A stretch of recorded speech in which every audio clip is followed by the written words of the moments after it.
আসসালামু আলাইকুম সবাইকে। আজকের এই achiever celebration and success story প্রোগ্রামে সবাইকে স্বাগতম। চলুন তাহলে শুনে আসছি কিছু সাকসেস স্টোরি কিছু সাকসেসফুল রিডার্সদের থেকে।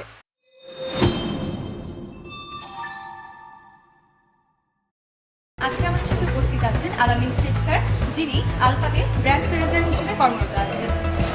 আসসালামু আলাইকুম স্যার, আপনাকে অনেক বেশি স্বাগতম। ওয়ালাইকুম আসসালাম, আপনাকে স্বাগতম। আপনার কাছে আমার প্রথম প্রশ্ন হচ্ছে, আপনি এই পেশায় কতদিন যাবত আছেন এবং কোন পোস্টে জয়েন করেছিলেন? আচ্ছা, আমি মোটামুটি আপনার এই পেশায় 4 বছর যাবত আমি আছি। তো একদম জিরো থেকে শুরু করছি, অলমোস্ট জিরো থেকে শুরু করে আলহামদুলিল্লাহ আজকে ভালো আছি। তাহলে স্যার, আমার কাছে আপনার সেকেন্ড প্রশ্ন হচ্ছে, বিমা পেশায় কিন্তু অনেকেই আসতে চায় না, এটার কারণ কি? বিমা পেশায় অনেকে আসতে চায় না, এটার কারণ হচ্ছে যে এটার সার্ভিসটা বা আদার্স বাংলাদেশের আরও যত ইন্স্যুরেন্স কোম্পানি আছে, এই ইন্স্যুরেন্স কোম্পানিগুলো যেভাবে তারা কাজ করে গেছে, কিছু কিছু কোম্পানির জন্য দেখা যাচ্ছে তাদের কিছু ব্যাড রেকর্ড আছে, এই কারণে মানুষ অনেকে বিমা পেশা নিয়ে একটু অনীহা আছে। তো এই ক্ষেত্রে আলফা ইসলামী লাইফ ইন্স্যুরেন্স অনেক বেটার এবং আমার কাছে অনেক বেটার মনে হয়েছে এবং সেভাবে সার্ভিসটা দিয়ে যাচ্ছে স্মুথলি ডিজিটালভাবে, যার কারণে অনেকেই আসতে চায় না। তবে আমরা কিন্তু আসছি শুধুমাত্র ডিজিটালাইজ হওয়ার জন্য আর কি। স্যার, আলফাতে যে বিদেশ ভ্রমণের বিষয়টা, এটা কি আসলে বিদেশ ভ্রমণ করিয়ে থাকে এবং আপনি কি সেটা পেয়েছেন কিনা? বিদেশ ভ্রমণের কথা বলতে গেলে আসলে আমার আলফাতে প্রথম ট্যুর হচ্ছে 2022 সালে, এটা হচ্ছে আপনার ব্যাংকক।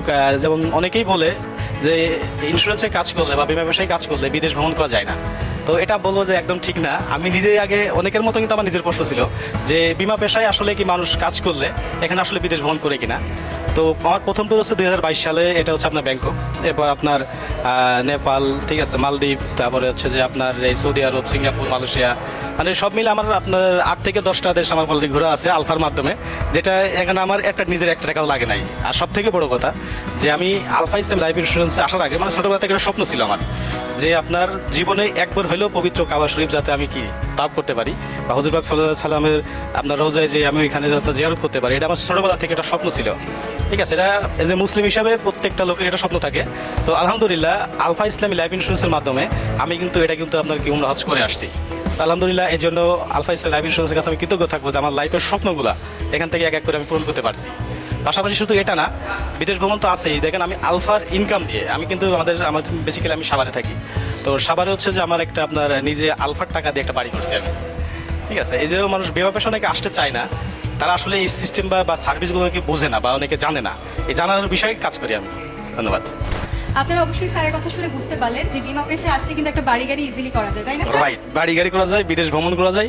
পাশাপাশি আপনার যেমন এই যে আপনার ঢাকা বনশ্রীতে এখানে আমার কিন্তু দুইটা কিন্তু কিছু ফ্ল্যাট নিয়ে আছে আত্মাপনগর। তাহলে বিমা পেশা থেকে এখন আর ভয় নেই, ইজিলি আপনারা বিমা পেশায় চলে আসতে পারেন। স্যার, আপনার কাছে আমার পরের প্রশ্ন হচ্ছে, আপনার দৃষ্টিতে ইউনিক এজেন্সি কেন ইউনিক? আচ্ছা, ইউনিক এজেন্সি এতগুলো যা বললাম, এই টোটালি অবদান আছে ইউনিক এজেন্সি। কারণ ইউনিক এজেন্সি না থাকলে বাংলাদেশে আরও অনেকগুলো টিম আছে বা অনেকগুলো আছে যে আপনার এজেন্সি আছে, সেক্ষেত্রে ইউনিক এজেন্সি আমার যত সফলতা আছে আমার লাইফে, সকল সফলতার ক্ষেত্রে সকল বিষয়ে ইউনিক এজেন্সি, যেন আমাদের ইউনিক এজেন্সির কর্ণধার যিনি খন্দকার স্যার, উনি অল টাইম আমাদের গাইডলাইন করে যাচ্ছে। আর আমি যাতে এই পেশাতে সফল হতে পারি, সেক্ষেত্রে শুধু আমি না, আমার সাথে অনেকেই আছে যারা বিমা পেশাতে কাজ করে।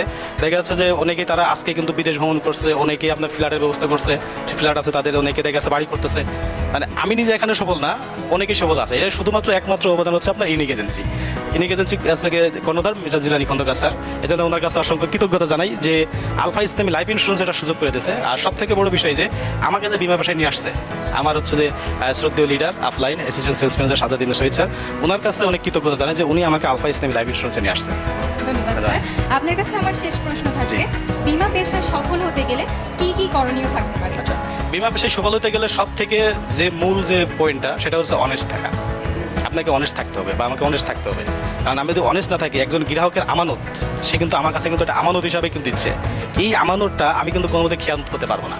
বাংলাদেশে আপনার অনেকেই দেখা যাচ্ছে আপনার এই বিমা পেশায় এটা কিন্তু তাদের কী করে না, তাদের মানে স্বচ্ছতা তাদের ভিতর নাই, না থাকার কারণে কী হয়েছে, অনেকে দেখা যাচ্ছে এখান থেকে অনেক প্রতারিত হওয়ার সম্ভাবনা আছে। এই জন্য বললাম যে বিমা পেশাতে আপনাকে সর্বোচ্চ এখানে করতে গেলে প্রথম যে বিষয় সেটা সবার আগে কী থাকবে, অনেস্ট। আর দ্বিতীয় বিষয় হচ্ছে যে এখানে আপনার কঠোর পরিশ্রম করতে হবে, লেগে থাকতে হবে।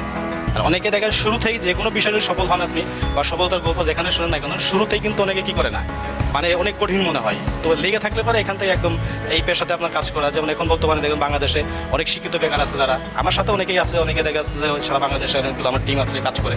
তো সেক্ষেত্রে বিমা পেশায় দেখা যাচ্ছে যে অনেকের এখানে সুযোগ আছে করার।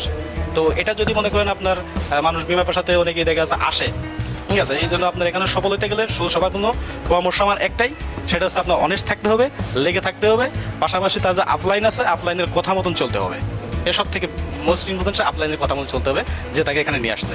তো ধন্যবাদ আপনাকে, স্যার, অনেক ধন্যবাদ আমাদের সাথে থাকার জন্য। আপনার আগামী আজকের এই প্রোগ্রামে সবাইকে আসার জন্য অসংখ্য ধন্যবাদ। এভাবেই আমাদের আলফার পাশে থাকুন, ইউনিক এজেন্সির সাথে থাকুন। ধন্যবাদ সবাইকে।